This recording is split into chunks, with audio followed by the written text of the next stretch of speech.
Hello and welcome traders. शुरू करते हैं गाइस आज का वीडियो। आज के वीडियो में हम देखेंगे गोल्ड के लिए क्या डायरेक्शन एंड ट्रेडिंग लेवल्स हमारे पास है। Okay, this is the gold chart. आज मंडे है तो हम हायर टाइम फ्रेम से ओवरऑल वीकली का सिनारियो देखेंगे। उसके बाद हम डेली के लिए लेवल्स फाइंड आउट करेंगे। Okay, let's jump to the weekly time frame. ये है weekly time frame and gold में आप अगर देखोगे तो वीकली के लेवल पे हमें मार्केट जो है सॉर्ट ऑफ बेयरिश ट्रेड करता हुआ दिख रहा है। लास्ट वीकली कैंडल बहुत अच्छी बेयरिश क्लोज हुई है, काफ़ी अच्छा रिजेक्शन हमें अपर साइड में देखने मिल रहा है। This area is playing a crucial level, crucial important role, जहाँ पे मार्केट इस लेवल को सस्टेन नहीं कर पा रहा है 3440 के आसपास, राइट। उसके ऊपर हमें क्लोजिंग नहीं मिल रही है राइट फ्रॉम अप्रैल। तो तब से लेके अब तक मार्केट उस लेवल को रिजेक्ट कर रहा है। हालांकि काफ़ी अच्छे बुलिश रैली में थे, उसके बाद मार्केट लगभग 4 महीने से एक जगह में कंसोलिडेट कर रहा है।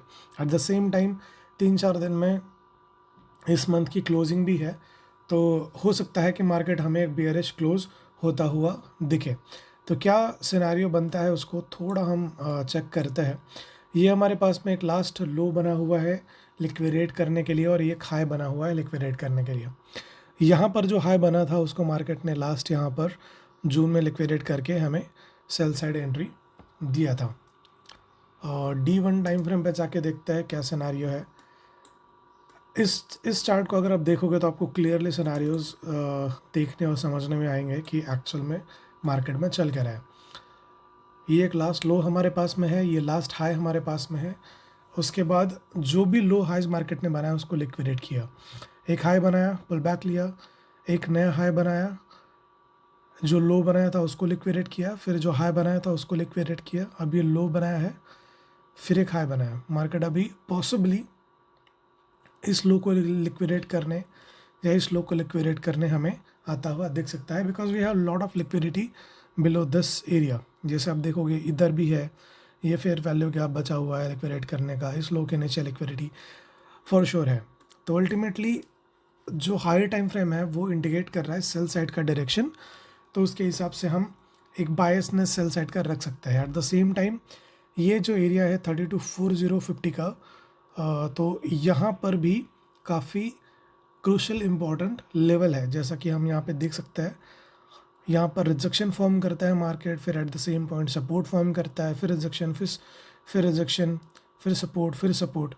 तो पॉसिबिलिटी है कि हम वापस इस लेवल को टेस्ट करने मार्केट को आता हुआ देखें 3250 के आसपास का एरिया।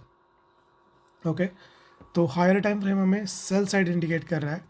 4 आवर के टाइम फ्रेम पे जाके देखते हैं हमें क्या देखने मिलता है। 4 आवर के टाइम फ्रेम पे market is sort of taking support, जैसा कि अभी एक हायर मूव दिया, फिर एक पुल बैक लिया। Now we can expect a higher high and then low. तो दो पॉसिबिलिटीज़ है। अगर हम D1 के चार्ट को देखेंगे तो मार्केट सॉर्ट ऑफ बेयरिश है, तो हमें जहाँ पे मार्केट अभी है इस जोन से ही कंटिन्यूएशन देखने मिल सकता है नीचे की तरफ, ठीक है। और अगर नहीं तो हम यहाँ से जो ये फेयर वैल्यू गैप हमें दिख रहा है वहाँ से मार्केट ने डबल बॉटम बना के H1 के टाइम फ्रेम पे हमें सपोर्ट फॉर्म किया है, तो मार्केट यहाँ से बुलिश जाता हुआ भी दिख सकता है। तो अगर हम 3340 के ऊपर क्लोजिंग दे एंड रीटेस्ट करें इस लेवल का, तो हम इन लेवल्स को टेस्ट करता हुआ दिख सकते हैं 3400 तक। एंड अगर मार्केट जहाँ से है वहीं से अगर नीचे की तरफ जाए तो आई वुड से कि उसमें भी कोई हैरत नहीं होगी, क्योंकि D1 का time frame for sure higher time frame bearish है, D1 का टाइम फ्रेम बियरिश है। तो पुल बैक की कोई ख़ास ज़रूरत यहाँ पे नज़र नहीं आती है। तो अगर कंटिन्यू भी करे कंसोलिडेट करके इस जोन में, तो कोई ख़ास शॉक हमें यहाँ पे नहीं लगना चाहिए, जस्ट लाइक दिस। तो इन लेवल्स को टेस्ट करने वो नीचे आ सकता है। तो अगर मार्केट ये यहीं से कंटिन्यू करेगा तो हम टारगेट के लिए एक्सपेक्ट कर सकते हैं 3330, 3313 तक का टारगेट, एंड उसके बाद 3330, 3383 के लेवल्स तक मार्केट हमें जाता हुआ दिख सकता है आज या कल में। ओके, तो I am more over interested in selling side. देखते हैं आई फील कि आज की ये आने वाले 3-4 दिन में हमें लॉन्ग ट्रेड्स नहीं लेने चाहिए। हो सके जितना स्कैल्पिंग करने पे फोकस करेंगे तो ज़्यादा अच्छा रहेगा। न्यूज़ इवेंट है थर्सडे फ्राइडे को, तब तक के लिए मार्केट हमें ऐसे मूव्स देता हुआ दिखे, कंसोलिडेट करता हुआ दिखे, तो आई फील कि ये जो जोन है इसके नीचे अगर हमें क्लोजिंग मिलती है तो हम 33-13 तक इजीली जा सकते हैं, 33-13 या 33-10 तक। एंड उसके बाद नीचे के ये लेवल्स भी हमारे पास में है, तो ये मूव ज़्यादा काम का लग रहा है मुझे, जो हम यूज़ कर सकते हैं। अगर इसके ऊपर क्लोजिंग मिले तो ये फेक आउट करके वापस नीचे ही जाएगा, that is what I feel. बाकी देखो आपके कंफर्मेशन के हिसाब से जैसा आपको ठीक लगे वैसे लेवल्स यूज़ करो। एंड वीडियो अच्छा लगे तो do subscribe to the channel, like करो, शेयर करो, सब्सक्राइब करो। मिलता हूँ अगले वीडियो में। टिल देन अगर आप करेंसीज ट्रेड करना चाहते हो तो USD JPY में हमने एक चार्ट मार्क करके रखा था, लेट्स सी कि ये कैसे काम कर रहा है। JPY में ये एक लेवल है जहाँ से हम बाइंग एक्सपेक्ट कर सकते हैं। रीजनिंग अगर आप देखना चाहो तो यहाँ पे फेयर वैल्यू गैप बना हुआ है जो अभी लिक्विडेट होना बाकी है, एंड मार्केट ने चेंज ऑफ कैरेक्टर दिया है 1 आवर के टाइम फ्रेम पे, ये कंटिन्यू कर रहा है।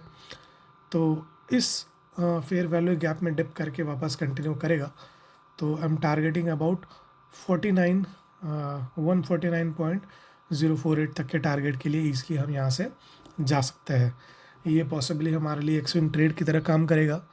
तो 30-40 पिप का, 30-32 पिप का, कुछ 30-35 पिप का कुछ यहाँ पे SL है, एंड टारगेट है 150 पिप्स ऑलमोस्ट। तो देखो, यूज़ करो, अगर काम आता है। करेंसीज़ में आगे कुछ खास अभी है नहीं, अगर कुछ मिलता है तो आई विल एक्सप्लेन। ये भी था यूरो USD में मार्क करके रखा था, ये अभी एक्टिवेट हो चुका है। वैसे इसको अगर ट्रेड करना है तो इसमें एक रिस्क ले सकते हैं। यप, इसमें एक रिस्क लिया जा सकता है।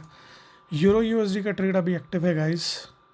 इस हाई के ऊपर हम SL लगा के इसको ट्रेड कर सकते हैं सेल साइड। ओके, तो ये आपके लिए करेंसी के 2 ट्रेड्स हो गए, एंड गोल्ड का बाकी देखो। Thank you so much for watching. मिलता हूँ अगले वीडियो में। Till then save a capital, trade guys, wish you all the best.